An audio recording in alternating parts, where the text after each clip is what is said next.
Hey, what's up? It's your boy Rawk. Secret is just a synonym for lie. Don't lie to me. Please. It's not that hard. Just tell me the truth. What are you up to this weekend? Wait. That doesn't seem right. Ah. Oh! What's in the next Nintendo Direct?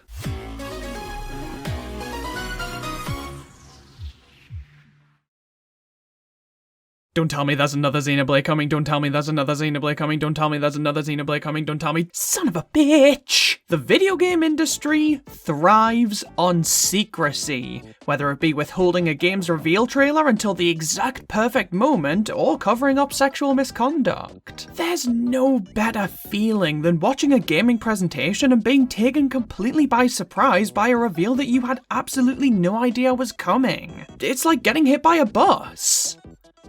And the bus has a new Kirby game on it. I did my brother a favour. Companies value the surprise factor of many of their reveals, so when somebody with a Twitter account and self-destructive tendencies enters the room, disaster's coming. Leaks. Leaks. Okay, fine. Perfect. Leaks are a surefire way of gaining a fickle following on the social media platform of your choosing, and are also a surefire way of convincing Nintendo to hire a hitman. In this context, a leak is defined as the intentional disclosure of something private or secret. You may not think that's applicable to video games, but Wario's a sensitive subject matter. Leaks absolutely dominate the video game industry. Think of any game you've ever looked forward to in recent years. I guarantee you somebody made a post on 4chan about it. Like, I remember on the build-up to Super Smash Bros. Ultimate's release, it was hard to go a week without a new, totally legit leak popping up online. Of course, in some cases, these leaks were legit, such as when Nintendo accidentally unprivated a playlist containing Castlevania music, confirming Simon and Richter's place on the roster ahead of their announcement. But 99% of the time, it's the 99%. Remember the Grinch leak? Yes, but when I figure out which part of my brain I need to stab, I'll be able to change my answer. The Grinch leak popped up online in October of 2018, and featured supposed promotional material featuring Smash Ultimate's final roster, alongside a never-before-seen 3D render of the Grinch, potentially tying to the Illumination Grinch movie that came out the very same year. The characters this leak revealed were Banjo and Kazooie, the Chorus Kids from Rhythm Paradise, Geno from Super Mario RPG, Isaac from Golden Sun, Shadow the Hedgehog, and Mock Rider from himself. Some of these are pretty plausible, especially Banjo-Kazooie and Shadow, but some of the others I find to be a bit odd. I want a detailed mock-up of a Chorus Men moveset because I'm not buying it. But there were many pieces of evidence that supported the legitimacy of this leak, such as recent trademark renewals and a tweet from Rareware with some pretty cheeky wording. Of course, I'm talking about it. The leak was proven false only a week and a half after it blew up by a Nintendo Direct announcing Ken and Incineroar as the final additions to the roster, and the world swiftly moved on. You bastards! That's how it goes with most leaks. They captivate everybody's attention for a short while, and they're proven false, rendering them completely irrelevant, doomed to be lost to the sands of time. The creators get their 5 seconds of fame, and then oftentimes aren't heard from again. Fake leaks happen all the f***ing time. I genuinely believe it would be impossible to try and catalogue and discuss every leak to have ever happened, even if we're limiting our scope to just Nintendo. So many people have made shitty logo mock-ups, taken a blurry off-screen picture, and told Tumblr their dad's, uncle's, cousin's, nephew's, pet rat's granddaughter who works at Nintendo sent them this. And somebody will make a YouTube video about it. That's a trope of the fake leak, because even misinformation can have a signature move. The blurriness is supposed to work on 2 levels. It's supposed to hide how rough around the edges the mock-ups are, whilst also trying to make you think, gosh, they must have taken this picture in a hurry. They didn't want Daddy Nintendo to bend them over and spank them. This must be real.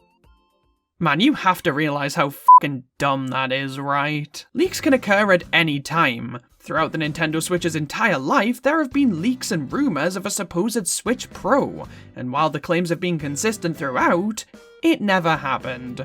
Wah wah. Now, on an unrelated note, do you want to know when the best time to be alive is? Right after they announce a Nintendo Direct. Do you want to know when the worst time to be alive is? Right after they announce a Nintendo Direct. These things are absolutely infested with leaks. Nowadays, the most common trope is to simply tweet single sentence, vague enough to have plausible deniability leaks. Stuff along the lines of, let's just say fans of Adolf Hitler are really going to enjoy the next Animal Crossing game. Many people take tweets like this as gospel, and don't seem to realise that there's a reason that every single one of them ends up having no credibility. As soon as a Nintendo Direct is announced, accounts like this race to their keyboards and absolutely flood our homepages with vague-ass tweets that imply a new game is coming, by basically outright saying it is. Oh, but some of these guys get real creative. They use emojis to communicate what's supposedly going to be announced. Way to think outside the box. What bugs the shit out of me, though, is when news sites that report on these leaks talk about, ooh, the leak has track record. Ooh, they have credibility. Would you mind showing me a shred of evidence of that? Most of the time, if they do have a track record, it's like one thing they got right in 2016. Or they did legitimately leak an entire Direct, and nobody fucking talked about it. The go-to excuse is always, oh, it just didn't seem realistic enough. Really? 4 fucking white goblins joining Smash is believable, but this is where you draw the line? Oftentimes the reason we never see these leaks when they supposedly happen, though, is because they're fake. John Cartwright from the Good Vibes Gaming channel on YouTube did his own social experiment of sorts to demonstrate this very thing.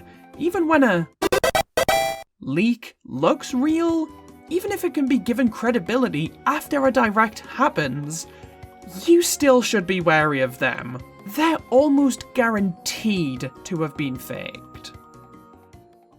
Which makes Pyoro all the more confusing. Pyoro is a leaker of the vague tweets variety, and has risen to fame throughout 2023 for accurately leaking damn near everything Nintendo had going on for the year. The first time I was exposed to their leaks was leading up to the June 2023 Nintendo Direct, where they claimed that some of the wonderful headlines of the event were to be a new 2D Mario game and a remake of an SNES classic. This tweet was made a day before the Nintendo Direct was even announced, and on the build-up to its release, they would also tweet out a series of emojis relating to the 2D Mario announcement, and simply the words, "Everybody 1-2 Pikmin." The Direct rolled around, and sure enough, Super Mario Bros. Wonder was announced, Super Mario RPG, a remake of a classic SNES game, was announced, and a bundle of ports of the first 2 Pikmin games, Pikmin 1+2, was announced. Obviously Pyoro didn't predict and leak every single thing in the Direct, but the things that they did choose to reveal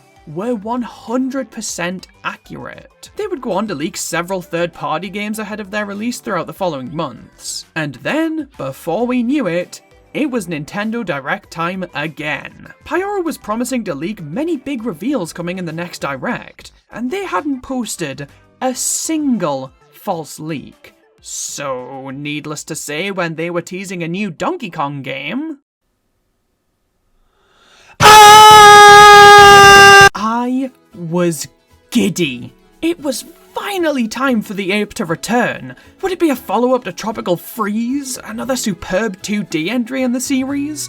Or was it finally time for DK to take another swing at the third dimension? Well, Pyoro followed up this tweet with a screenshot of Mario and Donkey Kong. It was a Mario vs. Donkey Kong game. If you're wondering what my honest reaction to this is, well, Let's just say that my desk's name is Whelmed.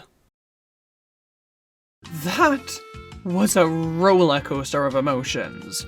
But at the end of the day, Pyoro's leaks still came true. They were right about Mario vs. Donkey Kong, F-Zero 99, Another Code Recollection, the Name of the Princess Peach game.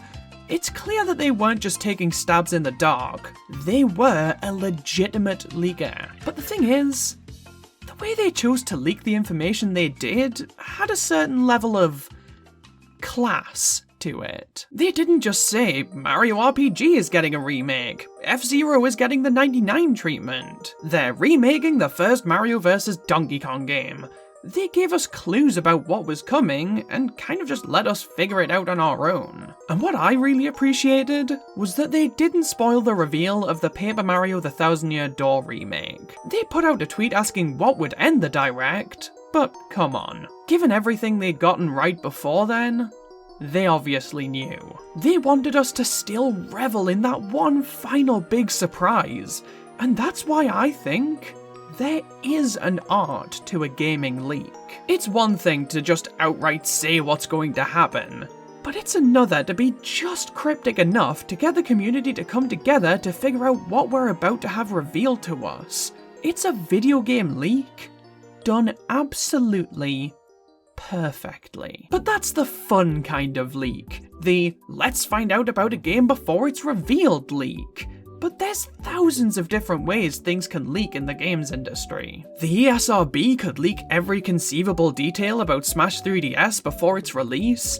It could be a massive data leak at Nintendo that led to us finding so many unused beta assets for some of Nintendo's biggest games. Or it could be an entire game being leaked online before it's even released. This, I'm not on board with. I can't speak for any PlayStation or Xbox games, but it seems like for Nintendo games, especially since like 2021, every single notable release has its street date broken, meaning a few copies are sold early, and the entire game is uploaded online for people to download and play. Listen, if you want to emulate a game before it's released, more power to you.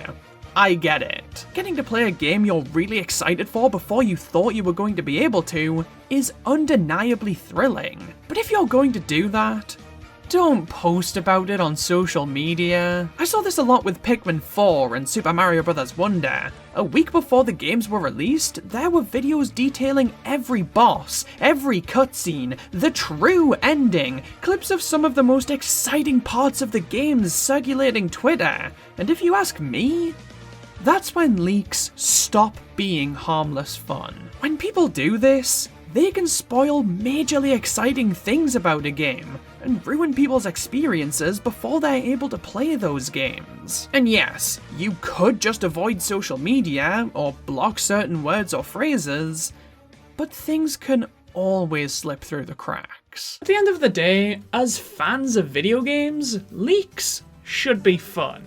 And as game developers, leaks should be eradicated.